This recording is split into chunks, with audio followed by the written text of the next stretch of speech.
Hi everyone, Friday afternoon, Friday before a big Yankees game. For the baseball fans out there, if you're a Braves or Dodgers fan, congrats on making the NLDS. I can't congratulate Astros fans, sorry, still tough to do that. But tonight's do or die for the Yankees versus Tampa. It should be a great game. I know you're not here for baseball, but it's on my mind. And the game's on in an hour and a half, so it should be a fun night. But first, I just really wanted to show some of the records that I have gotten post Record Store Day drop number 2. Some of them are tied to Record Store Day, some are not. But for some of us, right, Record Store Day is always. So I don't have many. I'm going to share a couple. But first, of course, I have to talk about the great John Lennon, who would have been 80 years old today, which I still remember the day that John Lennon died. I was really young. Was I 6, 7? But I remember, since my dad was a big Beatles fan, I was confused as to why. I was a really young kid. I didn't really understand what had happened. I just remember hearing the radio play Imagine over and over and over.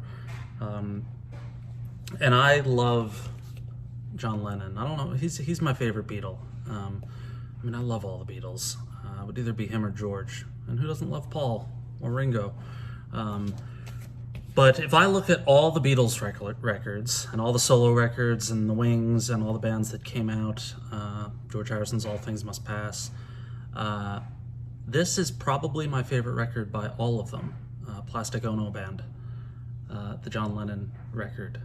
The song God on this is one of my favorite songs ever. Top 10, without question. If you are on Instagram, it's worth going to Wilco's page today. I know I talk about them all the time, but Jeff Tweedy and his son, and I think one of his son's friends, covered God today. It's on Wilco's Instagram page. It's fantastic. It's crazy that John Lennon died, that he only would have been 80. Time is a weird thing. It feels like he was killed 1,000 years ago, but he would still be relatively young. Is it young? I don't know. I think that's right around the U.S. Life expectancy, 80. Why am I talking about? Well, I know why I'm talking about it, because I'm thinking about John Lennon. But you cannot. This is such a fantastic record, Plastic Ono Band. So give it a listen. I was also spinning today this box set that came out. I think this was a Record Store Day release. Imagine John Lennon. This came out 2011. It's a good set. Can't say that I listen to it that often, so maybe I'll give it some more. I listened to the first record today, and maybe I'll give the rest. I will give the rest a listen over the weekend. So happy birthday to the great and one-of-a-kind legend John Lennon. See, I'm wearing my Tom Petty Wildflowers t-shirt in anticipation of that soon to arrive. I think it comes next week, the box set for Wildflowers, which I cannot wait to listen to. That is a tremendous record. And there's somebody in the vinyl community, I don't know the gentleman's name, who did an unboxing of Wildflowers, and it was wonderful. He was involved in the project. He was sent a test pressing, I believe by Rick Rubin, who had produced, I think, Wildflowers. I have a lot of I thinks today. I think I do that a lot. So I cannot wait for that to arrive. I didn't get the Super Deluxe, I got the Deluxe, and when it comes, I'm sure I'll include it in this video. So here are a couple records that I've gotten since Record Store Day, and as I mentioned, some are Record Store Day releases, some are not. Randomly picked this up, the National High Violet. This is the first National record vinyl that I've bought.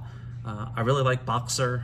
I like a bunch of their records, but I was in the record store, I saw this, it was a reasonable price. I texted a friend of mine who's a big fan, and he sort of gave the green light on this. I listened to it. I really, really like it. I knew a lot of these songs. Blood Buzz, Ohio, I knew. Terrible Love.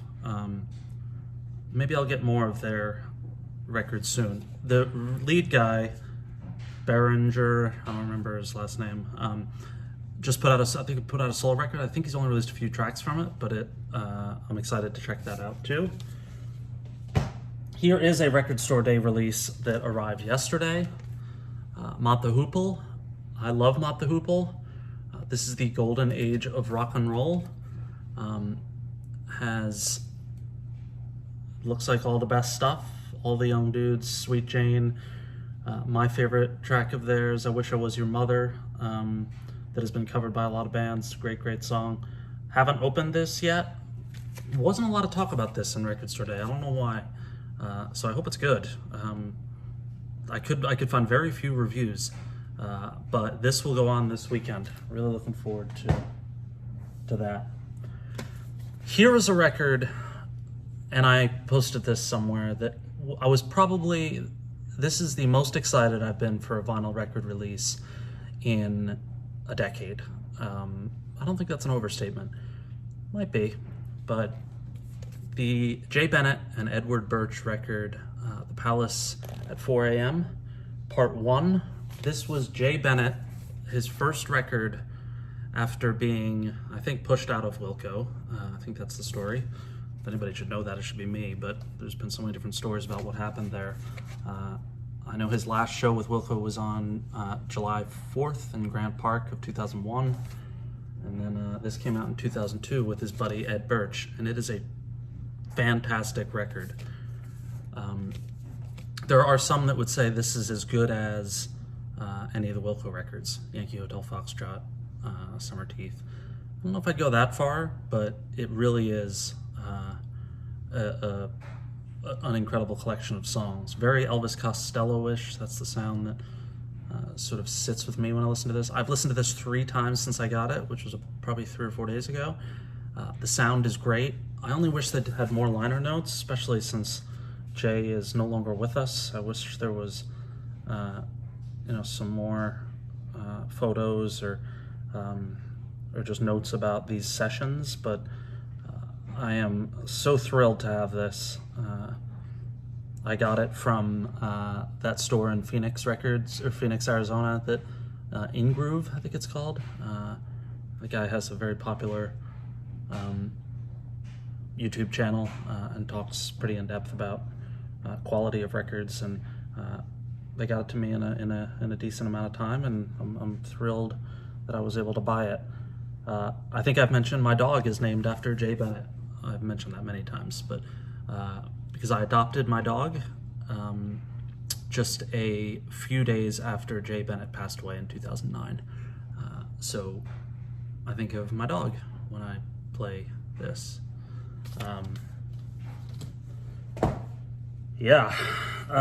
Next is a non-Record Store Day release that I saw in the record store when I was picking up a few albums. Is Phoebe Bridgers, her record Punisher, which has really grown on me.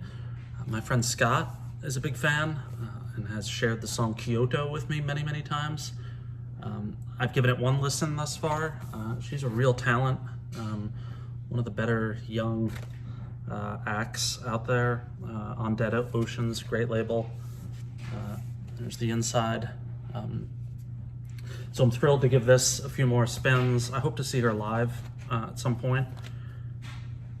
So we got that one. That was, again, not Record Store Day. And then finally, the Sunvolt live at the Orange Peel, which was on my must-have list. I buy everything by Sunvolt.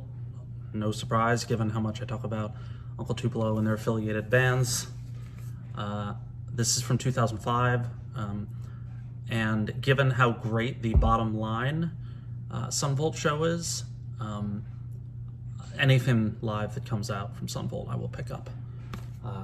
So I've listened to this once. It sounds pretty good. It's not mind-blowing, but it's good. I also noticed that for Black Friday, Uncle Tupelo is releasing a show from Lounge Acts in 1994. think it's Lounge Acts, which I did not expect. It's on DPBM, there's a DBPM Records, Jeff Tweedy's label, which that to me is a signal that Jeff and Jay are talking.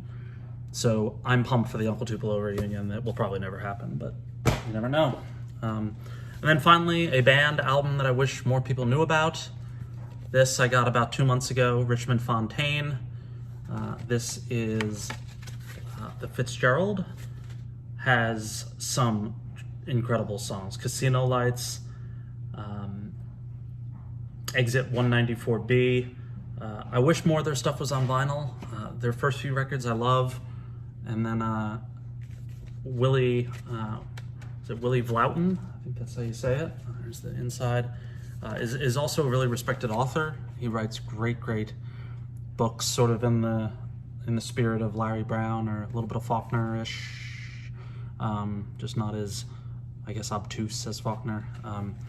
But his book, The Motel Life, was great, so I recommend checking out his books as well. Richmond Fontaine, worth diving into their catalog. Great band.